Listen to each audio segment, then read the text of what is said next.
Ladies and gentlemen, welcome to the Sheep Get Sheared Podcast, home of people, politics, and popular culture. I'm your host, Austin Creed. I want to welcome you to the show this morning. So, my friends, I had a very interesting thought this morning as I was getting my breakfast, getting ready for the day, all that good stuff. I love mythologies, whether it's Greek, whether it's Roman, whether it's Norse, whether it's voodoo, whether it's I could pick a lot of different cultures. Chinese is very interesting. Mesoamerican's very interesting. But, when you look at the myths and the legends of different areas of the world, you realize how similar a lot of them are. You realize how there are figures that are similar across the board, whether it's their powers, appearance. Certain creatures show up all across the world like dragons, even though they might look a little different. And it brought me to a greater question that I believe should be a topic for a show, and it's, does man need myths? Now, there are myths stemming from the mythologies with monsters and heroes and whatnot to the myths that we, unbeknownst to us, believe every day. Like, for example, the myth that women are better than men or are morally superior to men, or that women's body count is low. But you know what? I don't blame them for lying, to be frank with you. Because a lot of people can't handle the truth. When you're a kid, you can't handle the truth that Santa Claus isn't real. Or that the Easter Bunny doesn't exist. You can't handle those simple little truths, right? They blow your world apart. You're like, huh? What? That can't be true. But that doesn't end with Santa Claus and the Easter Bunny. It gets really difficult when you fast forward a little bit and you realize that a lot of men and women believe in mythologies that are fiction, in other words, in their everyday lives. You don't realize it because you think it's real. For example, this idea of love. Love, in my opinion, is a choice. It can be a feeling too, but when you're feeling in love, it's the easiest choice in the world to make. But when you go to monogamous marriages, past year 5 tops, it's a choice. And that's why you see a lot of marriages today are ending, because that choice is becoming more and more unincentivized. What I mean is, there was a time when society would enforce marriage. Now, they don't care. So people do what they want. And so this mythology of true love that was pushed forward by modern day storytellers like Walt Disney, for example, the people at Time Warner, these things are being shown for the mythologies that they are. Just as science gave us a lens to peer into the mythologies of ancient religions to see them as, no, there's not actually a guy named Thor beating his hammer in the clouds to produce lightning. It's because of the friction with the clouds and the water and everything else that produces lightning. So you can bust mythologies with just a drop of truth. But the problem is a lot of people don't want those truths. They can't handle that truth. So my question to you is, does man need myths? Do you need myths? Do you have to believe in these various mythologies, fictions, and lies to get through your life? Now, I'm not trying to put you down. I guarantee you there are probably still myths that I believe that I'm not even aware of yet. I would like to think that I'm a truth seeker and my ego is detached from my masculinity. It's detached from my knowledge. It's detached from these things because I want to learn. To learn, you must be humble. You cannot be a learned man and be proud, because then you will be adverse to learning new things. And then you will stagnate, and when you stagnate, you're really going backwards, because you're either going forwards or backwards. There's no just hovering in one. You can't just tread water. That's my opinion.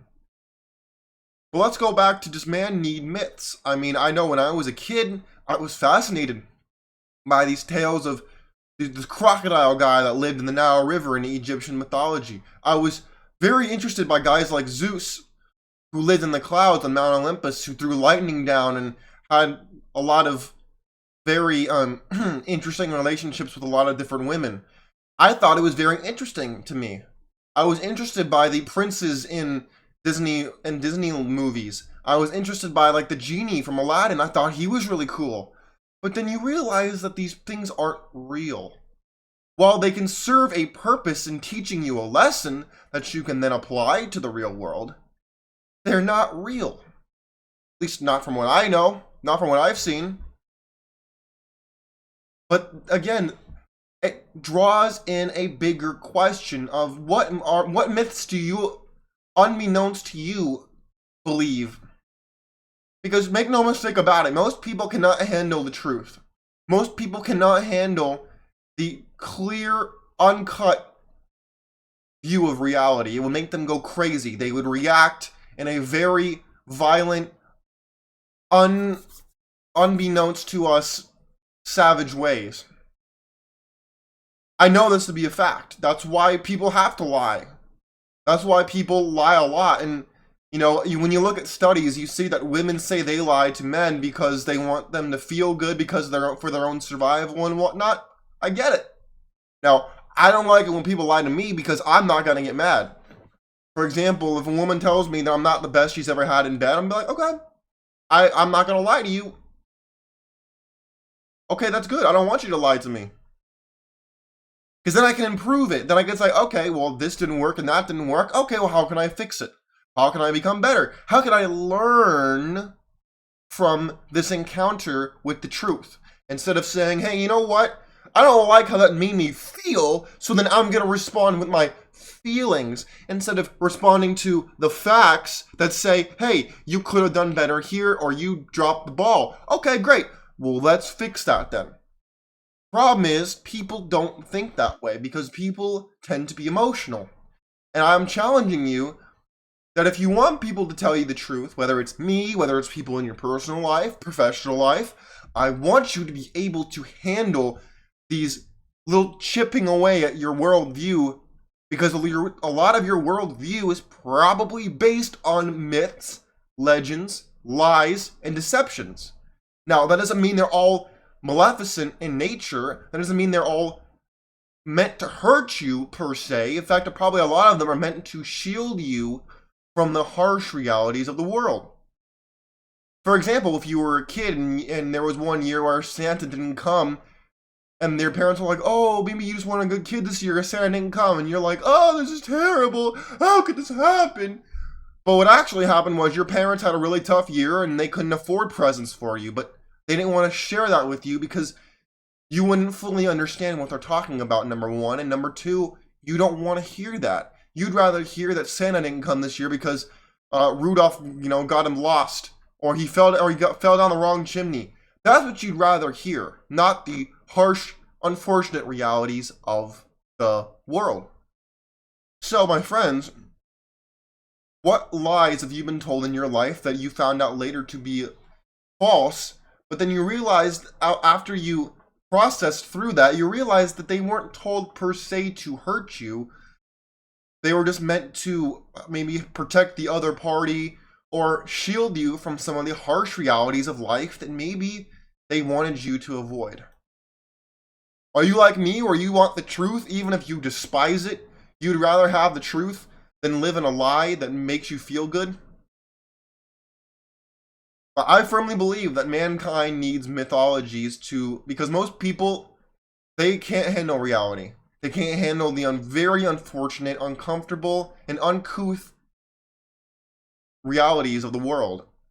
I wish that wasn't true, but I see it all around me. That it's just unfortunately true. And I will, if they come to me and they want the truth, I will make sure they want the truth, and then I'll tell them the truth. But I will not just give unsolicited truth to people in my personal life. I'll do it here on the podcast because I love doing it. And I know that if you clicked on the show, you want to hear it. But I'm here to tell you, I will firmly believe that mankind requires myths to keep them going. Because people are very weak-spirited a lot of times.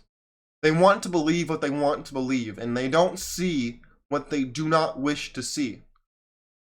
My friends, where do you stand? Do you believe that mankind requires myths and legends? Or are you more on my side where you think that The truth should be explained, at least to you, and you can handle it. Whether you like it or not is not the issue. It's whether you can handle it or not. I can just walk away. If I don't like something that I heard that I know is true, I'll just separate myself from that situation and say, I need to process this real quick, and I'll process my way through it, and then I'll come back and say, you know what? Thank you. Needed to hear that. I appreciate it. Thank you. Now let's move forward. I never lash out at people for telling me the truth. I think that's dumb, because then you're telling them to lie to you. You aren't punishing them for being honest with you, and then what do you think they're going to do? Tell you the truth again? Oh, hell no, they're going to lie to you next time. Because they know you can't handle it. My friends, I leave it up to you. Where do you stand? Do you believe that, it's kind of harmless for people to tell you little white lies here and there? Or are you more aligned with me where you want the truth? Even if you despise it, you want the truth. I'll leave it up to you. My friends, does man need myths? I'm going to ask that question. As soon as I stop editing and everything this video, I'm going to go on Twitter and I'm going to ask that question. You're more than welcome to go on to my X page at Sheep Get Sheared and tell me what you think. Tell me what you think. Or you can like and favorite the show. Whatever it is you want to do, you know what to do. My friends, God bless you. God bless your families. And God bless America. Oh, before I go, this whole book is a truth-busting book, by the way. That's why a lot of people get mad when they read it. I've had people review it who I know, who have read it. They're like, dude, this is really tough. Like, I hear what you're saying, but it's tough for me to digest all this. I can't handle it. I say, I get it. Trust me. Why do you think I wrote a book about it? Being untraditional and finding your own way in the world. Of course it's tough. Anytime you're blazing a new trail, it's tough. But again, going back to the harsh realities of life, the path that is most traveled is usually the path that will not lead you to prosperity. Have a great day, my friends. I'm out of here. Peace.